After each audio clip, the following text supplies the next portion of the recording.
Como se pode recuperar uma época desaparecida através de algumas estátuas quebradas e restos de antigos manuscritos?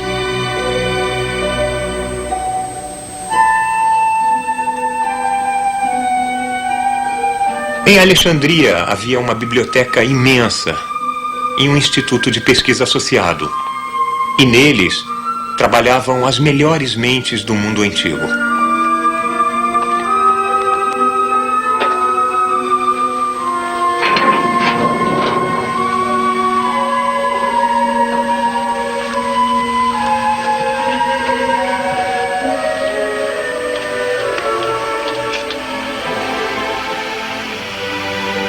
Dessa lendária biblioteca, só o que resta é este porão úmido e esquecido.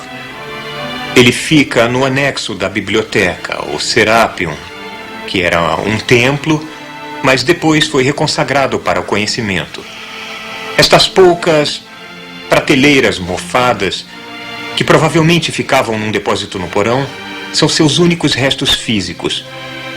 Mas isto aqui foi outrora o cérebro e a glória da maior cidade do planeta Terra.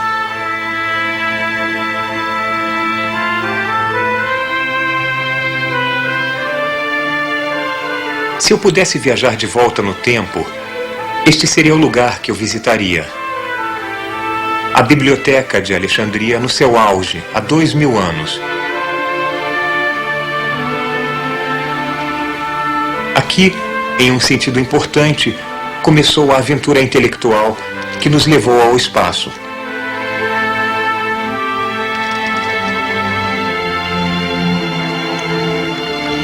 Todo o conhecimento do mundo antigo já esteve abrigado por estas paredes de mármore.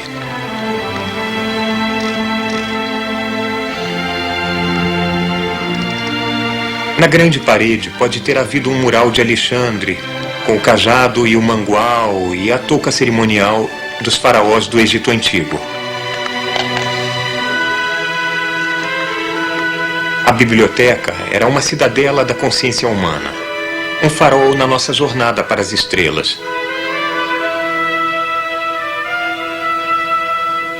Foi o primeiro instituto de pesquisa verdadeiro na história do mundo. E o que eles estudavam? Eles estudavam tudo. Estudavam todo o cosmo. Cosmo é uma palavra grega que quer dizer ordem do universo. De certo modo, é o oposto de caos. Ela implica uma profunda interconectividade de todas as coisas. O modo intrincado e sutil como o universo é reunido. O gênio florescia aqui.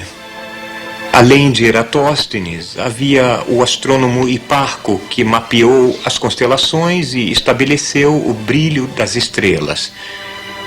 E havia Euclides, que sistematizou brilhantemente a geometria e disse ao seu rei que estava lutando com alguns problemas difíceis na matemática, que não havia uma estrada real para a geometria.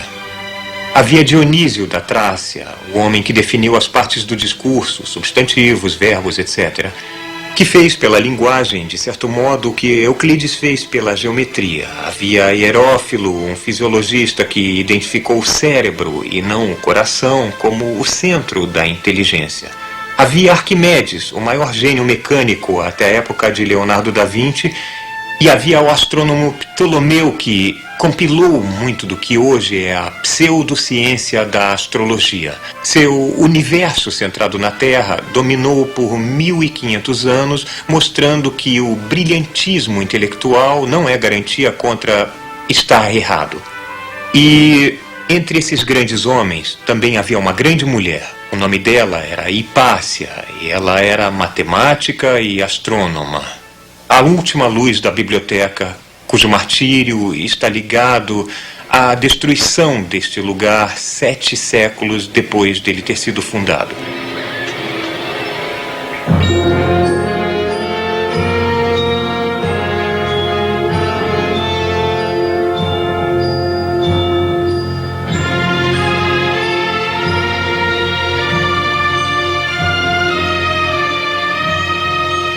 Vejam este lugar. Os reis gregos do Egito que sucederam Alexandre colocaram os avanços na ciência, na literatura e na medicina entre os tesouros do império. Durante séculos, eles apoiaram generosamente a pesquisa e a erudição. Um esclarecimento dividido por poucos chefes de Estado na época e agora.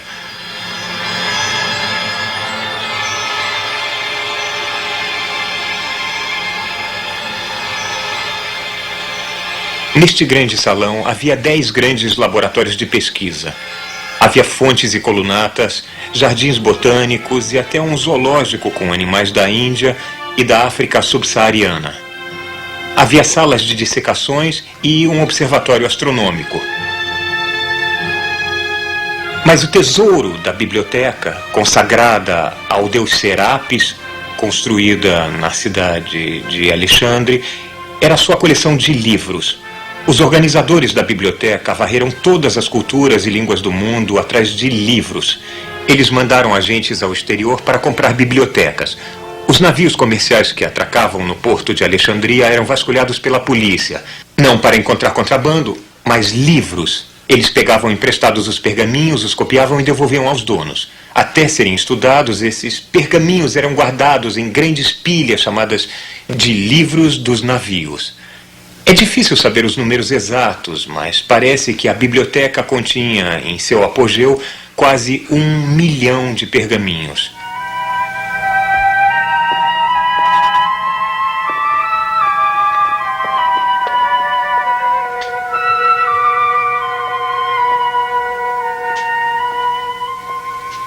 A cana do papiro cresce no Egito. Ele é a origem da nossa palavra papel. E cada um dos volumes daquele 1 milhão que existia nesta biblioteca foi escrito à mão em pergaminhos de papiro. O que aconteceu com aqueles livros todos? Bom, a civilização clássica que os criou desintegrou-se. A própria biblioteca foi destruída. Apenas uma pequena fração dos trabalhos sobreviveu. E do resto sobraram apenas fragmentos espalhados de dar dó. Mas por que esses pedaços remanescentes são de atormentar tanto? Por exemplo, sabemos que outrora existia aqui um livro do astrônomo Aristarco de Samos, que parece ter afirmado que a Terra era um dos planetas que, como os outros planetas, orbita o Sol e que as estrelas estão enormemente distantes. Tudo absolutamente correto, mas nós tivemos que esperar quase 2000 anos para que estes fatos fossem redescobertos.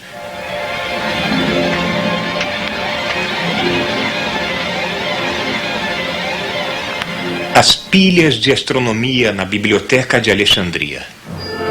Hiparco, Ptolomeu, aqui está. Aristarco. Este é o livro. Como eu adoraria poder ler este livro.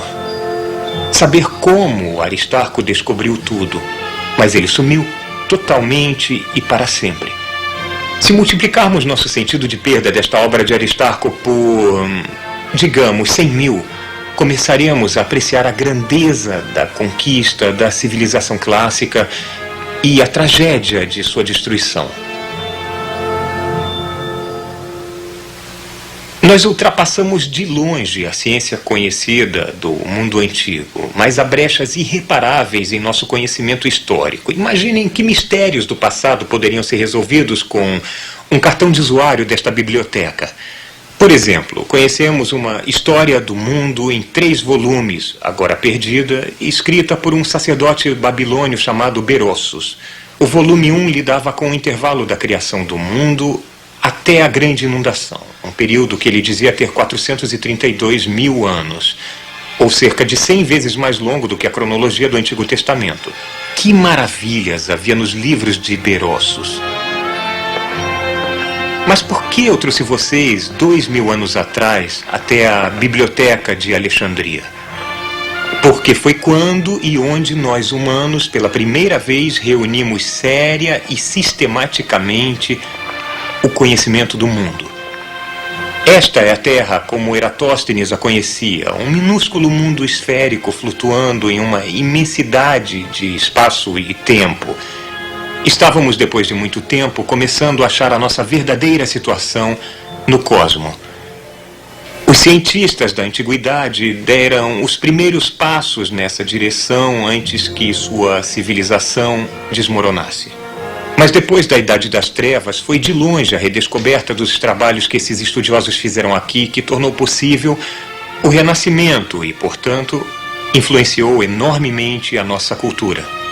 Quando, no século XV, a Europa finalmente estava pronta para acordar de seu longo sono, ela pegou algumas das ferramentas, livros e conceitos que estavam aqui guardados há mais de 1000 anos.